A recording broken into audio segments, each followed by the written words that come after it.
कधी कधी आपल्या मनामध्ये इतके नेगेटिव्ह विचार येतात, पण हे नेगेटिव्ह विचार खरंच आपले असतात का? तर नाही, कारण आपण स्वतः आनंद स्वरूप आहोत, आपण ईश्वराचा अंश आहोत. मग हे नेगेटिव्ह विचार का येतात, याची कारणं काय, आणि ह्यांना कंट्रोल करण्यासाठी, यांचं नियंत्रण करण्यासाठी अशा कोणत्या 5 योगिक सवयी आहेत ज्या मी स्वतः फॉलो करते, हेच मी तुमच्यासोबत शेअर करणार आहे. म्हणूनच व्हिडिओ शेवटपर्यंत पहा. नमस्कार मंडळी, योगश्री विनाच्या सॅटर्डे शेअरिंग भागामध्ये तुमचं खूप मनापासून स्वागत आहे. नकारात्मकता दूर ठेवण्यासाठी अशा कोणते 5 सवयी आहेत, त्यातली पहिली सवय आहे ती म्हणजे दिवसाची सुरुवात सकारात्मकतेने करा. मी सकाळी उठल्यानंतर सगळ्यात पहिल्यांदा जे काम करते ते म्हणजे दोन्ही हात समोर घेते आणि प्रार्थना म्हणायला सुरुवात करते. कराग्रे वसते लक्ष्मी, करमध्ये सरस्वती, करमूले गोविंदम, प्रभाते करदर्शनम. आता ही प्रार्थना म्हटल्यामुळे याचा अर्थ एक वेगळा आहे, जो मी तुम्हाला कधीतरी एका छानशा प्रार्थनेच्या अर्थांमध्ये सांगेल. पण ही प्रार्थना माझ्यासाठी कसं वर्क करते ते मी तुम्हाला सांगते. कराग्रे वसते लक्ष्मी म्हणजे आपल्या हाताच्या अग्रभागी लक्ष्मी आहे. करमध्ये सरस्वती म्हणजे सरस्वतीचा वास आपल्या हातामध्येच आहे. आणि करमुले गोविंदम म्हणजे श्रीकृष्ण जसा आतून बाहेरून गोड आहे, त्याचं रूप किती छान आहे. म्हणजे मला ही प्रार्थना म्हटल्यानंतर स्वतःलाच असं आतून वाटायला लागतं की ह्या सगळ्या गोष्टी ऑलरेडी माझ्या हातामध्ये आहेत. आणि भगवद्गीतेमध्ये सुद्धा आपल्याला सांगितलेलं आहे की कर्म करा आणि त्या कर्माची जे काही फळं आहे ते तुम्हाला मिळणारच आहे. अपेक्षा करू नका, पण फळं नक्कीच मिळतात. तर ही प्रार्थना म्हटल्यानंतर मला ते आतूनच खूप चांगलं वाटायला लागतं. प्रत्येकासाठी या प्रार्थनेचा अर्थ वेगवेगळा असू शकतो. दुसरं, आपल्याला जे काही दिवसभरामध्ये ज्या गोष्टी मिळालेल्या आहेत, आपल्याला चांगलं शरीर मिळालेलं आहे, आपल्याला चांगली नोकरी असेल, आपण जे काही बिझनेस करत असू, आपण गृहिणी असाल, जे काही असाल त्यासाठी देवाचे आभार माना, कृतज्ञ राहा. आणि तिसरी गोष्ट म्हणजे व्यायाम करायला सुरुवात करा. तुम्हाला जो कोणता व्यायाम आवडत असेल, म्हणजे जर तुम्हाला जिम करायला आवडतंय तर तुम्ही जिम करू शकता. तुम्हाला चालायला जायला आवडतं, चालायला जा. तुम्हाला छान रनिंग करायला आवडतं, तुम्ही रनिंग करू शकता. आणि जर तुम्हाला योगा सेशन्स करायचे असतील, तुम्हाला योग करायचा असेल तर ते करायला सुरुवात करा. आणि सगळ्यात आनंदाची बातमी ते म्हणजे आपण ऑनलाईन योगा सेशन्स चालू केलेले आहेत. त्यासंबंधी माहिती इथे व्हॉट्सअप नंबर मी खाली सुद्धा देईन, इथे स्क्रीनवरती सुद्धा दिसेल, त्याच्यावर तुम्ही मेसेज करून आमच्याशी कॉन्टॅक्ट करू शकता. आणि मी स्वतः एक मागच्या 5 वर्षापासून योग शिक्षक आहे. मी स्वतः प्रॅक्टिकल घेते. तर आपल्या रोज भेटणं होईल, आपल्याला प्रॅक्टिस चालू करता येईल. नेगेटिव्ह थॉट्स दूर करण्याची दुसरी सवय जी मी स्वतःला लावून घेतली ते म्हणजे स्वतःशी प्रेमाने बोलणं. बरेचदा काय होतं, आपल्याला अशी सवय लागलेली आहे, ह्युमन नेचर आहे ते असं, नेगेटिव्ह जेव्हा आपण बोलायला लागतो. फॉर एक्झाम्पल एक तुम्हाला उदाहरण देऊन सांगते मी. समजा 2 बाळं असतील घरामध्ये आणि हे बाळांना नाही मोठ्यांना पण लागू होतं आणि एखादं बाळ आजारी पडलं तर मग दुसऱ्या बाळाला असं वाटायला लागतं, कारण आईचं सगळं लक्ष त्या आजारी असणाऱ्या बाळाकडे असतं की अरे मला पण असं बरं नसेल तर मला पण आई सगळं अटेन्शन देईल. आणि मग ते तसं वाटायला लागल्यानंतर त्या बाळाला सुद्धा ताप येतो. आता ही गोष्ट आपण डेली लाईफमध्ये सुद्धा, आपण लहान असताना सुद्धा अनुभवली आहे. आपल्या आजूबाजूला जी मुलं असतात त्यांनी पण अनुभवलेली आहे. आणि यात काही चुकीचं किंवा गैर नाही आहे. साने गुरुजींचं श्यामची आई पुस्तक वाचताना त्याच्यामध्ये असं एका स्टोरीमध्ये लिहिलेलं आहे की साने गुरुजींचा जो मोठा भाऊ असतो तो सतत आजारी असतो. त्याला आई रोज कांद्याच्या रसामध्ये गुळ घालून देत असते आणि त्याला खोकल्याचा वगैरे त्रास असतो. असं काही मला आता नीट आठवत नाहीये. पण तेव्हा साने गुरुजी असं म्हणतात की मला सुद्धा खोकला व्हायला पाहिजे, मी सुद्धा आजारी असायला पाहिजे, म्हणजे मला सुद्धा प्रेम मिळेल. तेव्हा साने गुरुजीच्या आईने असं सांगितलेलं की असे नेगेटिव्ह विचार करायचे नाहीत. आणि तो आजारी आहे तर त्याला आता ते प्रेम देणं, त्याला ती माया देणं फार गरजेचं आहे. तर त्याच्यामुळे आपण स्वतः नॅचरली आपल्यामध्ये हे व्हायला लागते की जेव्हा घरामध्ये एखाद्या भावंडांमध्ये किंवा हजबंड वाईफ मध्ये सुद्धा किंवा नातेवाईकांमध्ये सुद्धा एखाद्या ला सहानुभूती जेव्हा मिळायला लागते आणि त्या सहानुभूतीचे आपण स्वतः शिकार व्हायला लागतो आणि मग ती सहानुभूती आपल्याला हवीशी वाटायला लागते. आणि ह्याच्याने काय होतं, आपण पूर्ण ती फेज जी आहे ना ती त्या सहानुभूतीमध्ये काढतो, ना की आपल्याला असं वाटत की आता त्याच्यातून बाहेर पडायचंय. म्हणजे आपण आजारी आहोत तर प्रेम मिळतंय तर मग त्याच्यामध्येच आपण गडून राहतो, त्याच्यामधून बाहेर यावंसं वाटत नाही. आणि तुम्हाला खरं सांगू का, आपला आत्मा जो आहे, योगशास्त्र हे सांगते की खूप पवित्र आहे, शुद्ध आहे, त्याच्यामध्ये इतकी चैतन्य शक्ती भरलेली आहे. आणि त्या चैतन्य शक्तीला जेव्हा आपण दोष द्यायला लागतो, मीच वाईट आहे, मलाच आजारी पडायचं आहे, म्हणजे सहानुभूतीसाठी, किंवा मीच सगळी चुकीची कामं करते, माझ्या हातूनच भांडी फुटतात, मीच काहीतरी गोंधळ घालून ठेवते, मीच मॅनेजर समोर जाऊन काहीतरी चुकीचं बोलते, स्त्री पुरुष दोघांना पण अप्लाय होतं. अशा वेळेस जेव्हा आपण स्वतःला दोष द्यायला लागतो तेव्हा त्या चैतन्य शक्तीचा आपण अपमान करत असतो आणि ते एका अर्थी माझ्या दृष्टीने पापच आहे. कारण चैतन्य शक्तीचा एक अंश आपल्यामध्ये आहे आणि त्या अंशाला आपण जेव्हा बोलतो तेव्हा साक्षात त्या परब्रह्माला म्हणजे आपल्याच मधल्याला जर आपण समोरच्याला बोलतोय तर ते एक पाप आहे आणि त्याची फळं मग आपल्याला भोगावी लागतात. म्हणजे जर आपण एकदाची गोष्ट स्वतःबद्दल निगेटिव्ह बोलतो आणि जर ती रिपीट करत राहिलो तर तीच निगेटिव्ह गोष्ट सत्यामध्ये उतरते. त्याच्यामुळे नेहमी स्वतःशी प्रेमाने बोला. आपण अपयशी नाही आहोत. आपल्याला कोणत्या गोष्टीमध्ये यश येत नसेल तर आपण प्रयत्न करत राहायचं, नक्की यश मिळतं. निगेटिव्ह थॉट्स दूर करण्याची तिसरी सवय आहे निसर्गामध्ये वेळ घालवा. स्पेशली गृहिणींच्या बाबतीत हे खूप होतं. मी माझ्या आईला खूप पहिल्यापासून पाहिलंय. कितीही काम असलं, काही झालं तरी धावपळीमध्ये ती स्वतःसाठी वेळ काढते आणि बाजारामधून एक चक्कर मारून येते.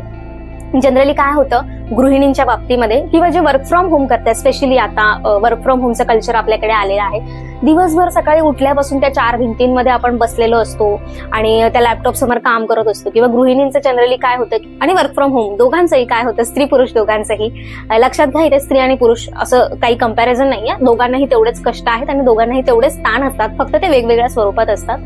आणि मग ते काम करतो आपण सकाळपासून संध्याकाळपर्यंत चालूच असतं. आणि मग जेव्हा असं आपल्याला खरं तर मला माहिती आहे तुम्हालाही वाटत असणार आहे की आपल्याला बाहेर जायचंय, थोडा वेळ घालवायचाय, पण एवढं थकायला होतं की मग बाहेर जायची ताकदच उरत नाही. पण त्यासाठी काय करायचं हे मी तुम्हाला आनंदी राहण्याच्या व्हिडिओमध्ये सांगितलेलं आहे की बी प्रोडक्टिव्ह जो टॉपिक आहे त्याच्यामध्ये सांगितलेला आहे की कसा वेळ काढायचा. नक्की तो व्हिडिओ जाऊन बघा, तुम्हाला माहिती पडेल की कसा वेळ काढायचा स्वतःसाठी. असं थोडासा वेळ काढू शकता. माझीच एक आता कालच एक गोष्ट तुम्हाला सांगते. आता मी व्हिडिओ आज शूट करते, हा व्हिडिओ मला काल शूट करायचा होता आणि मला एक आमंत्रण होतं लग्नाचं. मग मी असं विचार केला की अरे यार आपल्याला लग्नाला तर जायचंय, कारण छान छान गोड आपली प्रेमाची माणसं मिळतात, त्यांच्यासोबत वेळ घालवता येतो. तर मग काम पण करायचं होतं. मग मी विचार केला की काय करू. तर मला माझी सद्बुद्धी आणि माझी जी प्रेमाची माणसं आहेत, ज्या मी घरामध्ये राहते, त्यांनी मला सांगितलं की ठीक आहे ना तू काम करतेस. कारण माझा असा स्वभाव आणि बऱ्याच जणांचा असा स्वभाव आहे की एकदा काम करायला लागले की कामच करतात, मग त्यांचं सोशल लाईफ राहत नाही. आणि चांगलं सोशल लाईफ असणं खूप महत्वाचं आहे. मग मी छान काल गेले लग्नाला, तिथे वेळ घालवला, माझ्या प्रेमाच्या माणसांना भेटले आणि आज एनर्जीने इतक्या छान पॉझिटिव्हिटीने तुमच्यासमोर बसली आहे. निगेटिव्ह थॉट्स कसे दूर करायचे याच्याबद्दल बोलते. तर असं करू शकता, त्याने तुमच्यामध्ये खूप चांगल्या प्रकारे प्रोडक्टिव्हिटी वाढते. दुसरं अजून एक काम करू शकतो आपण. जेव्हा आपल्याला असं घरात बसतोय, निगेटिव्ह वाटतंय, भरे थकलेलं असू, तेव्हा एखाद्या छानशा आपल्या मैत्रिणीला फोन करू शकता जी खरंच पॉझिटिव्ह आपल्याबद्दल बोलत असेल किंवा आजूबाजूच्या म्हणजे आपल्या कामाबद्दल बोलत असेल किंवा आपल्या चांगल्या आठवणींबद्दल बोलत असेल. अशा व्यक्तीला निवडा, त्याच्याशी फोनवरती बोलू शकता जर बाहेर जायचा अगदीच कंटाळा आला असेल तर. पण तरी सुद्धा तुम्ही ट्राय करा की बाहेर जा.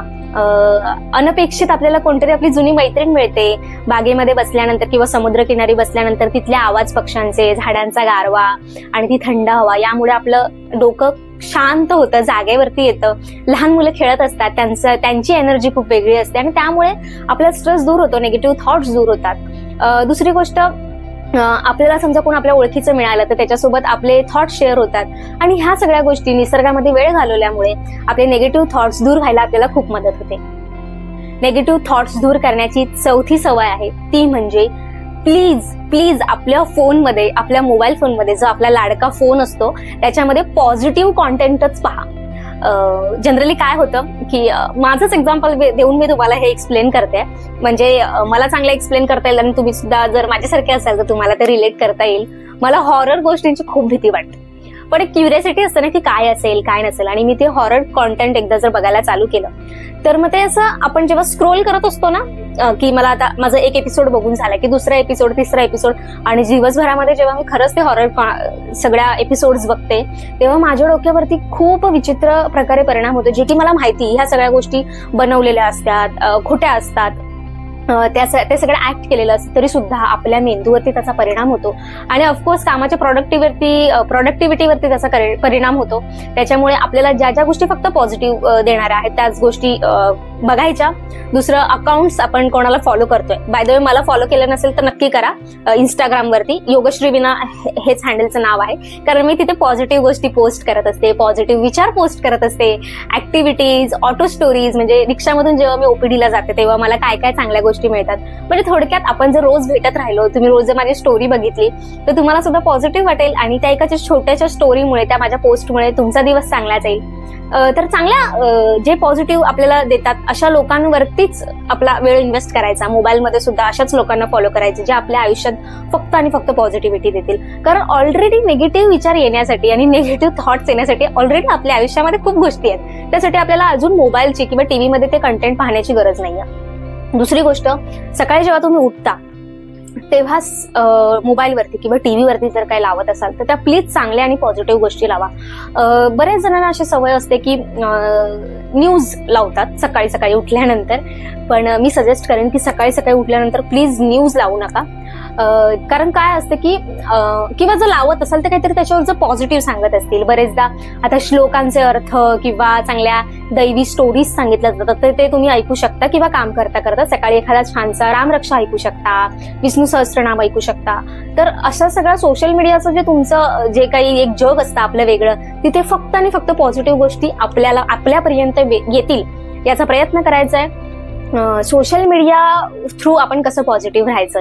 खरं तर स्क्रीन टाइम कमी करण्यासाठी आपल्याला सगळेजण सल्ला देतात, पण ते पूर्ण आपल्या आयुष्यातून काढून टाकणं आपल्याला पॉसिबल नाहीये. पण तरी सुद्धा त्यातल्या त्यात मोबाईल वापरत असताना, टीव्ही वापरत असताना कसं पॉझिटिव्ह राहायचं, कशा चांगल्या छान पॉझिटिव्ह गोष्टी आपल्या आयुष्यामध्ये अप्लाय करायच्या, याच्यावरती एक वेगळा व्हिडिओ तुम्हाला हवा असेल तर मला नक्की कमेंट करून सांगा. त्याच्यावरती मी एक वेगळा व्हिडिओ बनवेल.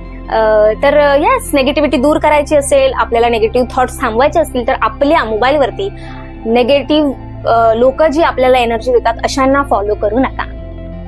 निगेटिव्हिटी दूर करण्यासाठीचा शेवटचा पॉईंट सांगण्याआधी, शेवटची सवय सांगण्याआधी मी तुम्हाला सांगते, जर तुम्ही इथपर्यंत व्हिडिओ पाहिलात याचाच अर्थ तुम्हाला व्हिडिओ आवडलेला आहे, तर नक्की एक लाईक करा आणि चॅनलला आत्ता सबस्क्राईब करा आणि बेल आयकॉनवरती क्लिक करा. कारण अशाच नवनवीन पॉझिटिव्ह व्हिडिओ, योगशास्त्राशी रिलेटेड व्हिडिओ मी तुमच्यासोबत घेऊन येत असते आणि ते तुम्हाला पाहण्याला आवडत असतील, तुम्हाला खूप छान छान वाटत असेल आणि मी तुमच्या आयुष्यामध्ये माझ्या कंटेंटमधून तुम्हाला काहीतरी पॉझिटिव्ह देत असेल तर नक्की चॅनलला सबस्क्राईब करा, तुमच्या मित्रमैत्रिणींना शेअर करा. 5वा पॉईंट आहे तो म्हणजे मनाचा भार रात्री झोपताना उतरवून ठेवायचा. येस, आपण बरेचदा काय करतो, रात्री झोपत असताना 99.99% लोक माझ्या सकट, मी आता सुधारण्याचा थोडा प्रयत्न करते आणि सक्सेसफुल पण होते, मोबाईल बघत बघत झोपतो, स्क्रोल करत करत. त्याच्यामुळे आपल्या झोपेची ते वाट लागतेच. पण काय होतं, आपल्या डोक्यामध्ये ऑलरेडी विचार चालू असतात आणि तुम्ही कधी ऑब्झर्व केलं असेल, जेव्हा जे तुमच्या डोक्यामध्ये चालू असतं ना, त्यात किंवा तुम्ही जे बोलता ते त्या गोष्टी, त्याच्या रिलेटेड रील्स किंवा त्याच्याशी रिलेटेड युट्यूब व्हिडिओज तुमच्या मोबाईलवरती दिसायला लागतात. फॉर एक्झाम्पल, माझं माझ्या मैत्रिणीशी आज प्रचंड भांडण झालंय, म्हणजे काहीतरी एकदम विचित्र विषयावरती, आणि मी त्याच विचारांमध्ये दिवसभर आहे आणि मी रात्री झोपताना सुद्धा त्याच विचारांमध्ये आणि मोबाईल स्क्रोल करते. तर मला मैत्रीमध्ये जे लोक आपल्याला फसवतात किंवा जे लोक आपल्याला दुःख देतात त्याच्याशी रिलेटेड रील यायला लागतात आणि मग आपल्याला पण वाटायला लागतं, अरे रे माझ्या बाबतीत पण किती वाईट झालंय. मग आपण ते सिलेक्ट करणार, आपली स्टोरी ठेवणार आणि मग ते सगळं चक्र असं चालू राहतात. ह्या सगळ्या भानगडी करायच्या नाही. सरळ आपल्या भावाला, आपल्या बहिणीला, आपल्या आईला, वडिलांना, आपल्या नवऱ्याला, आपल्या सासूला, सासऱ्यांना, जे कोणी आपल्या प्रेमाची माणसं असतील त्यांना बसवायचं. खूप निगेटिव्ह किंवा ज्या काही गोष्टी झाल्या असतील तर त्यांना समोर सांगायच्या आणि आपलं मन मोकळं करून टाकायचं. आता तुम्ही म्हणाल आमच्याकडे असं कुणीच नाही, आम्ही एकटे राहतो, तर शांतपणे एक वही कागद घ्यायचा किंवा तुम्हाला जर डिजिटल रेकॉर्ड करायला आवडत असेल तर ते लिहून टाकायचं आणि डिलीट करायचं, किंवा पेपरवर लिहिताय तर पेपरवर लिहून टाकायचं, पेपर कागद फाडून मोकळा करून द्यायचा. याच्यामुळे काय होतं, आपल्या शरीरातला ताण तर निघूनच जातो, प्लस डोक्यावरचा जो भार असतो तो उतरतो. तर येस, ह्या ज्या 5 सवयी आहेत ज्या मी स्वतः फॉलो करते माझ्या आयुष्यामधली निगेटिव्हिटी दूर ठेवण्यासाठी, तुम्ही सुद्धा ह्या फॉलो करू शकता. असेच नवनवीन व्हिडिओ जर तुम्हाला हवे असतील तर नक्की चॅनलला सबस्क्राईब करा, बेल आयकॉनवरती क्लिक करा.